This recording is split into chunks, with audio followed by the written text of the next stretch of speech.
You know what really aggravates me about The Last of Us 2 is that not only does Macho Man Swopocalypse Abby Savage cave Joel's head in with a golf club swing that even Tiger Woods himself would be proud of, but it's the character of Manny who disgusts me. Now, Manny is a character who closely resembles a narcissistic beta cuck Neil Druckmann. And anybody who looks at him can tell it's very obvious Neil Druckmann was used as a character model. Now, why does he disgust me? Well, he spits on Joel after he's killed. Now, let me back up here for a second. I want you to understand that Druckmann's character spitting on Joel is a very obvious, clever reference to Druckmann spitting on the wants and hopes of the entire fan base. Spitting on Joel is just a hidden message to the fans and quote, toxic masculinity that he took a good zombie fiction and turned it into a gratuitous gore porn with a political twist. Now, I want you to imagine Troy Baker on the ground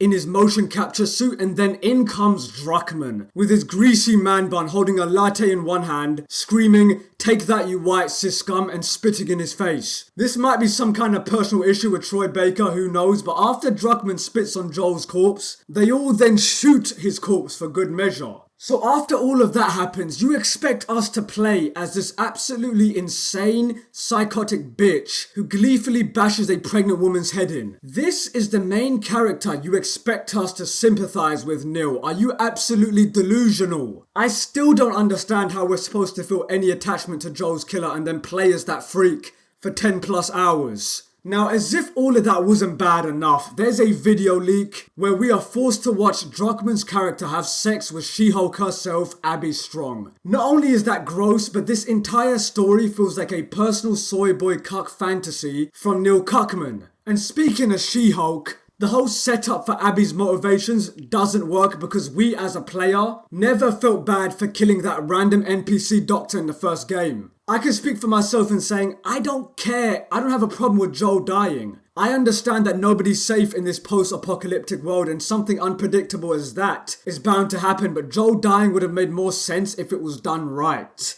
And after watching a couple of hours of leaked cutscenes, I can tell you that all of it is just downright exploitative and cheap. A simple stab wound or a gun execution would have sufficed. But no, Naughty Dog just had to make it as brutal as possible for the lame shock value of it all. And before I leave, let me say this. For all the Last of Us fanboys, your head is so far up Neil Druckmann's inverted dick hole to see clearly. You are too soft. Too much of a corporate slave for a company who does not care about you. The fact that you think your pathetic, blind loyalty holds any weight just makes me pity your empty existence even more. And on that bombshell, thank you for watching. Manix out.